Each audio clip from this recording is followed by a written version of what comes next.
We are starting in 3, 2, 1. I am live. Hello everyone, this is Dion Sola. How you guys doing? We are sitting here in Tehachapi, California at KTSP in Tehachapi, California. And the reason why we are here is because I've been doing a little bit of SimBuddy flights.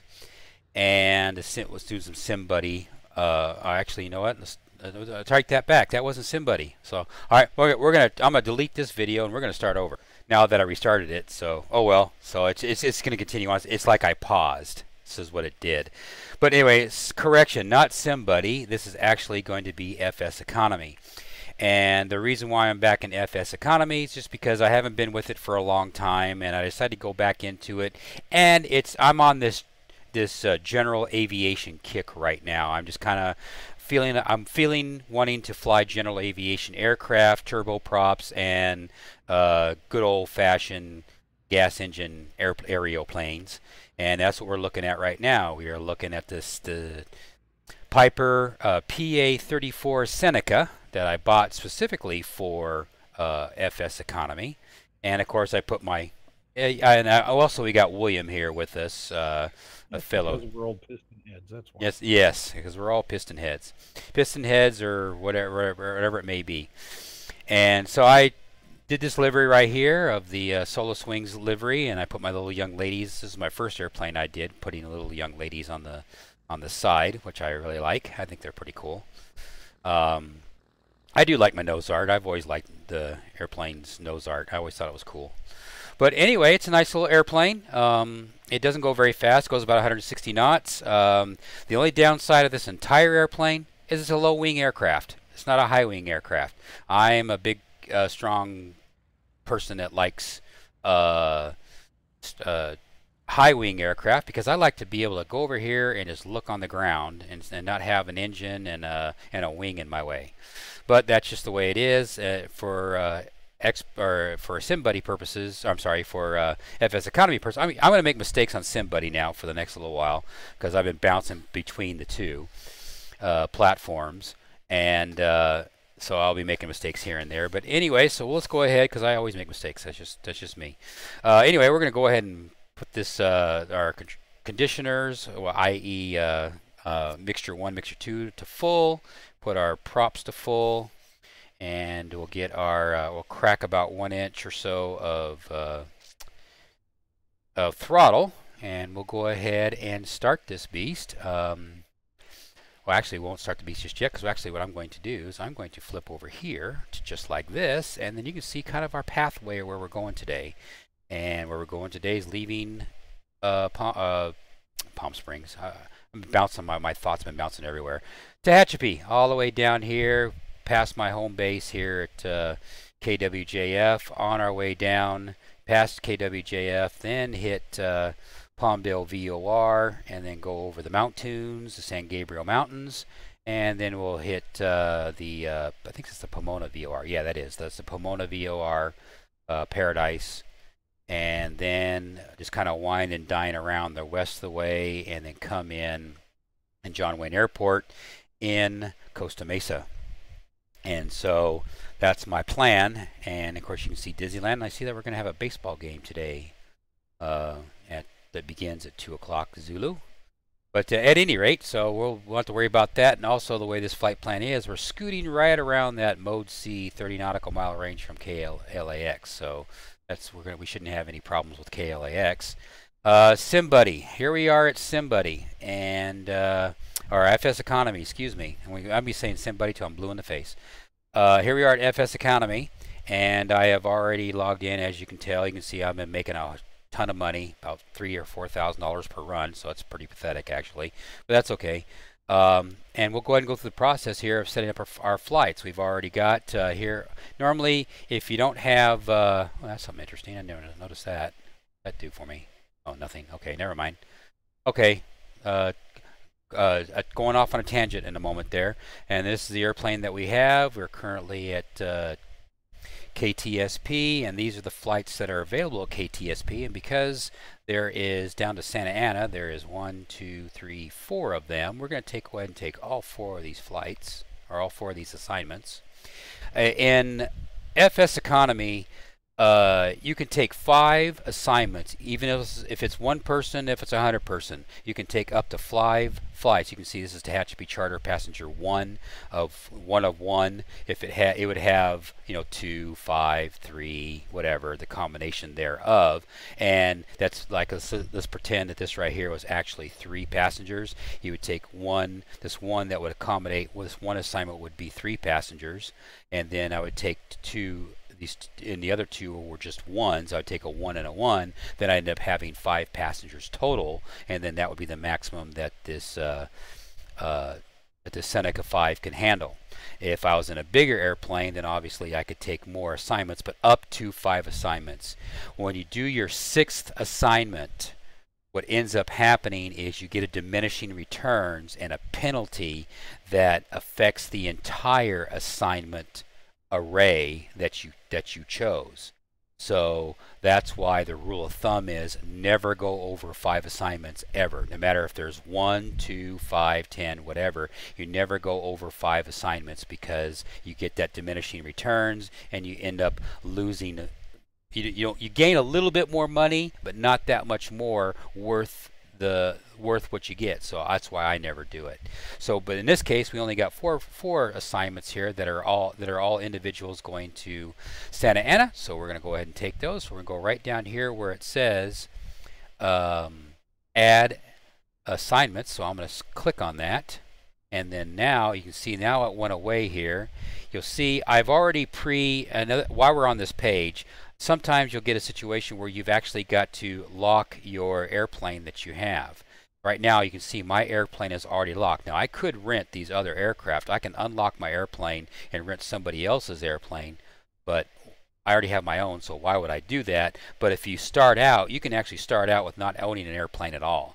You can actually just go over here, either rent it wet at $1,300 an hour, and then it's prorated. So if you're not the full $1,300, if you didn't fly the airplane for a full 1 hour, it'll just be prorated on how many minutes you use the airplane.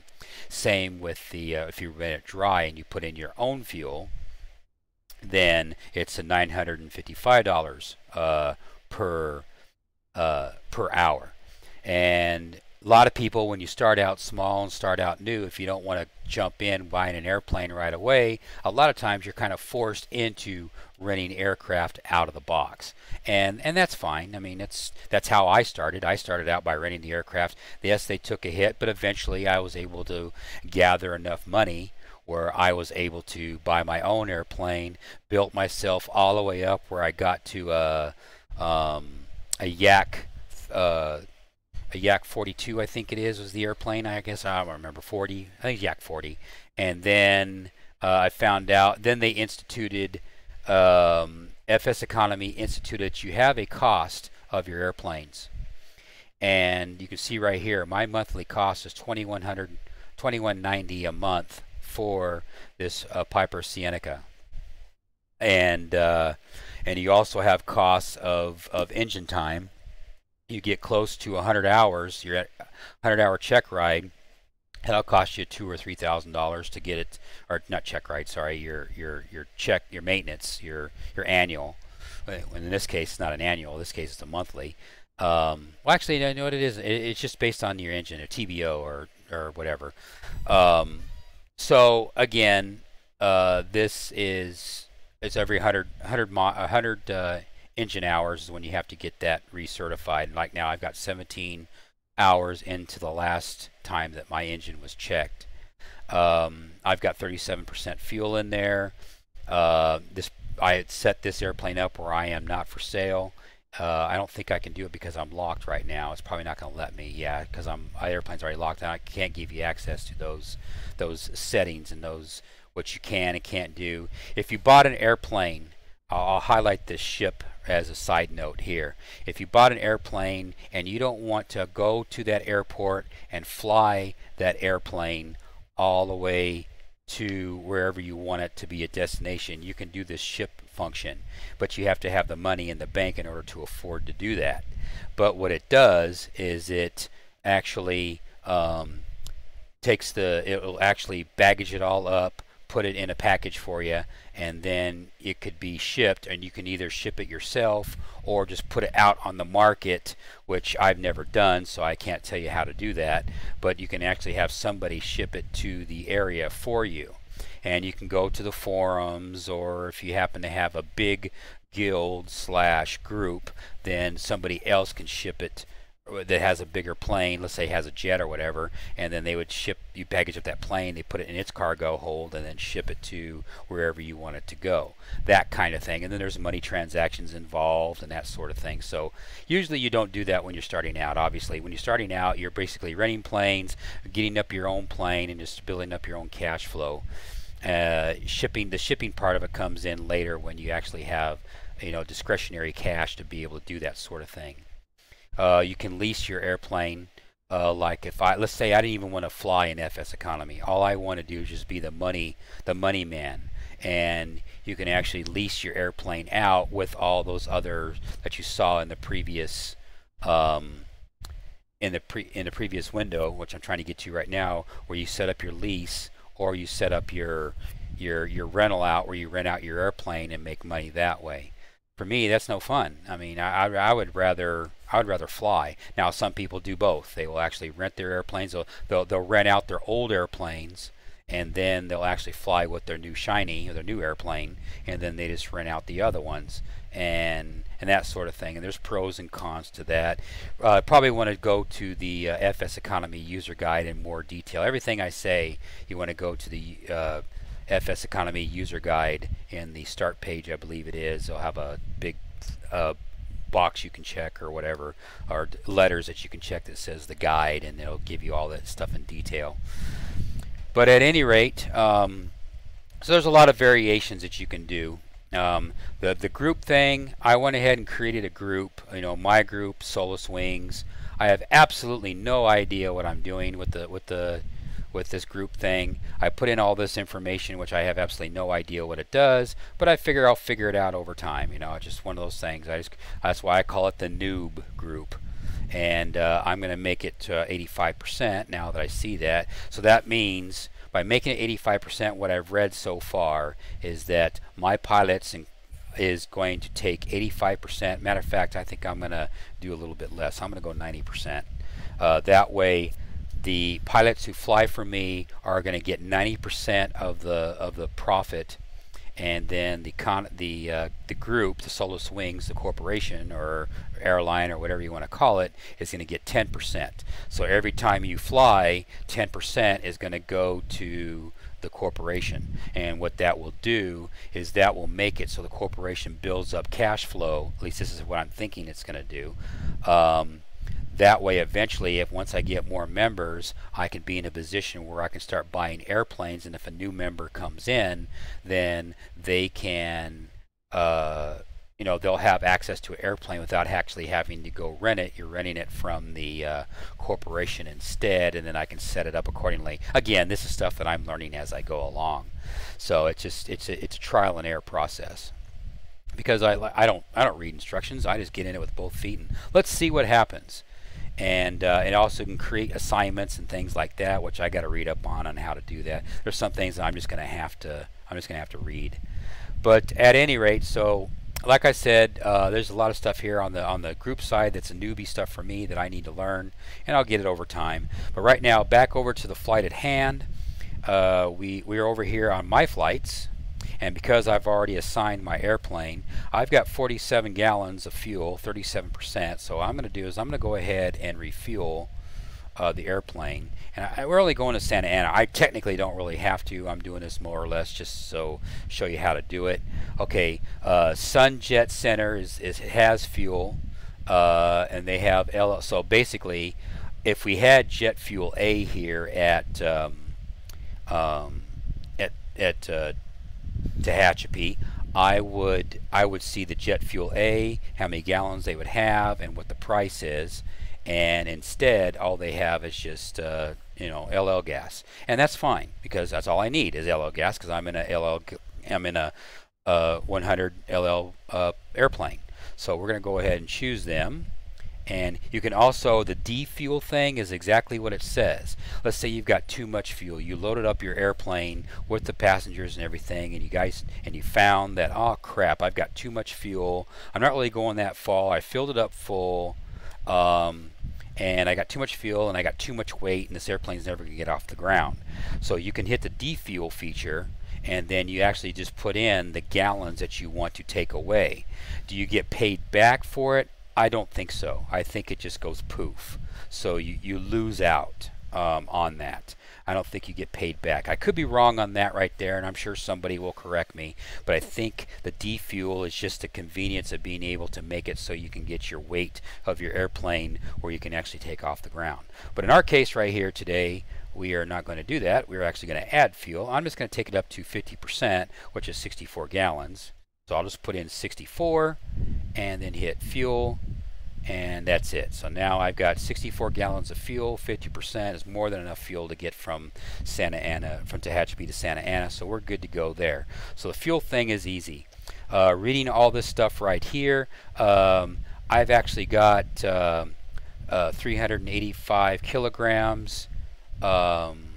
I have available of 656 kilograms, including the fuel that I have that I can actually carry. I've got 4 passengers. I got 1 seat available. This total assignment value is going to be $3,324. That's before all expenses, because you do have landing fees. I think you got landing fees. I'm pretty sure you got landing fees, or the landing fees is part of the ground services. Everybody gets charged ground service. That's just the way it is. The bigger the airplane, the more it costs in ground services. So you'll see that once we finish the flight here. I'll go through that with you all. So anyway, and you have a calculator here. Let's say that I want to have 5 passengers. Or I'm sorry, 5, let's go 0 there. Let's go 5 passengers on this airplane. It says I can put 128 gallons of fuel in there. So it calculates the fuel for you.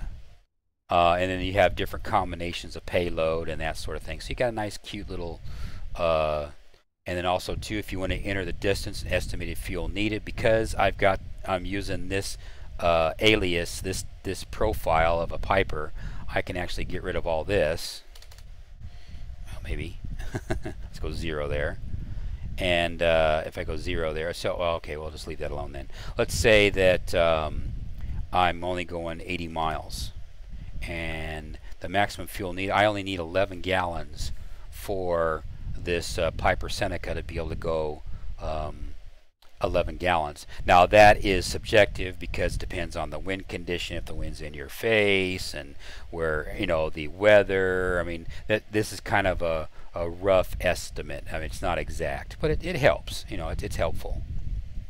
William, you're still with us. Is the stream running okay? Because I can't see the stream. Yeah, it's fine. Okay, good.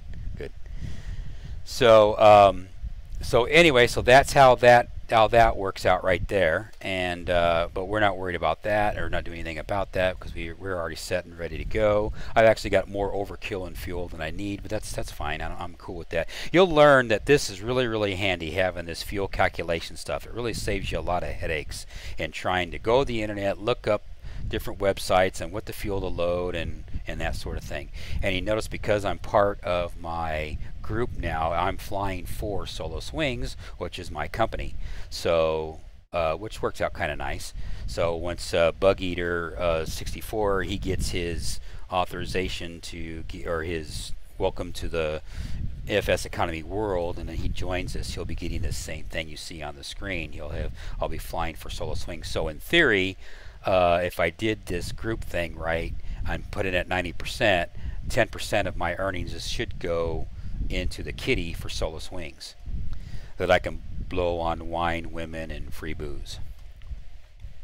So here we go. So we're set and ready to go there, and I think we are pretty much done here as far as FS economy is concerned. FS economy recognizes that these are our flights, so we're good to our assignments, so we are fine there. So now we jump back into the we can leave this open on the other screen. We can jump back in here into the sim itself, And you'll see right here I've got the FS Economy. There's the FS Economy interface has this little bitty one, and it also has, it comes with the download. Also it has a big one. And either one of them. Now because I've already logged in once with my password and everything, and once you log in once, you save it so you don't have to. Now don't worry about the fact it says X-Plane 10, because I am running X-Plane 11. It all works fine. So they just didn't bother to change. They'll need to go in and change it if something drastic happens. I am running X-Plane 11 10.05, or I'm sorry, 11.05 right now, X-Plane 11.05 R1, and I haven't had any issues. So we'll go ahead and log in right now. Now, when I log in, like I say, you don't have to have this little bitty one. It can have it over here in the corner, or it's not even have it installed at all. Or anybody can hit Start Flight. Okay, now I hit Start Flight right now. Now you can see all the passengers, and you saw this thing jump like this. Now, the reason why the airplane jumped, as you can see, the aircraft has got all the appropriate information. I've got 99 hours to complete this flight. Go to airborne RPM 10. I don't know what all this means. I have to read up on that. 64 gallons is on board and 4 passengers. Okay, the passengers in FS Economy, every passenger costs 77 kilograms of weight, of mass. And then the fuel itself has its own mass. And so when you saw this airplane move, it actually put, we'll go ahead and close this window now. It actually put in X-Plane, when you go to weight and balances, it actually adjusted the fuel, and it adjusted the payload weight in kilograms, because I have it set at kilograms. If I slip it over to pounds, X-Plane is actually doing the calculation now. But at any rate, it actually put in the fuel. So, and it's 50%, which is absolutely right. So the fuel calculator in FS Economy is jiving, and it's working just fine with X-Plane 11. As you can see, we've got a half a tank of fuel on all 3 tanks. So we're good to go there, and you see we're almost at our limit on what we can carry without going over on our stuff. So it works just fine. I got too much fuel in there. Now I could go in here and adjust it right now and back off on the fuel if I wanted to, but for this sake of this purposes, I'm cool. I'm just going to leave it alone. Now, I just noticed something here. I noticed that it says that we are clear, and the time is correct, so we're good, and we are clear. So we're fine there. The flight is ready to go. You see our flight time is going down right here. I can go ahead and close that because I don't need that anymore. And we'll go ahead and start the flight. Now we're going to just do a normal flight. First off, we're going to switch back over, or I'll switch back over out of field of view here, get the ATIS, and go ahead and adjust the ATIS and get what our which runway we're going to take off at.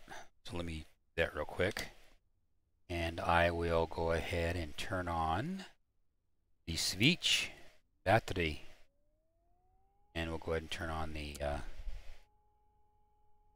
it's got to load the Garmin. Wind light and variable, visibility more than 10. Sky clear. So we're 20 on our altimeter. Well, 3020, so that means we'll be taking off runway 30 or whatever, probably 27 or whatever the runway is here. And how I find that out is I will go to,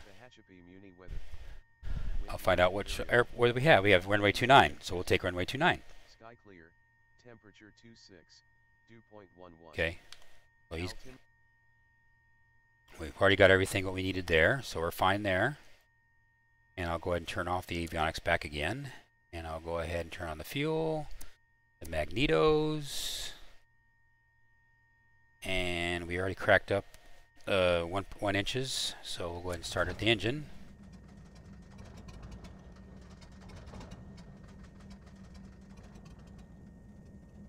Okay, engine is started. Turn on a generator. And then we'll do engine number 1. I guess I should have turned on my taxi lights and my strobes, or my, I'll say a little more about that in a minute. And we don't have any aircraft sound. No aircraft sound? Nope.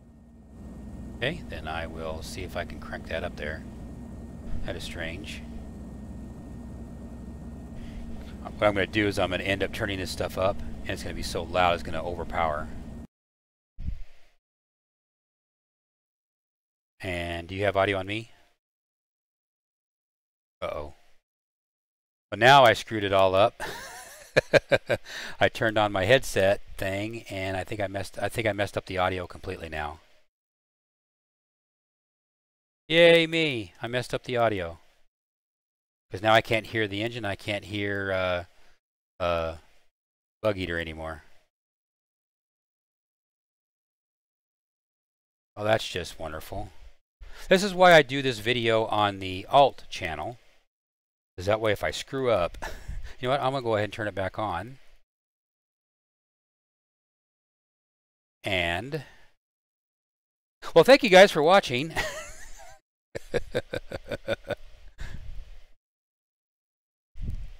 Now I'm going to turn the, okay, can you hear me now? Can I hear you now?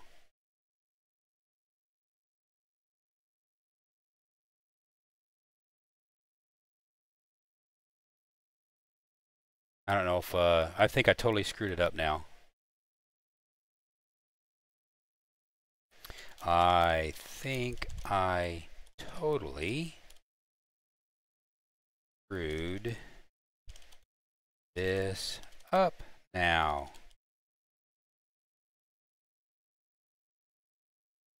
Because I can't hear a damn thing. You hear me on Discord, but I can't hear you. Wonderful. Well, that's kind of a major handicap because I can't hear the sounds of the engine or anything, but you guys can hear me, so I guess as long as you guys can hear me, I guess it's okay. But anyway, all right, so fine. We'll go ahead and start the engine. We'll finish this off. And so now it's going to be a rush, a mad dash to the end. Because you guys can hear me, I just can't hear anybody else. Let me unplug my microphone and plug it back in and see if I can get it back that way.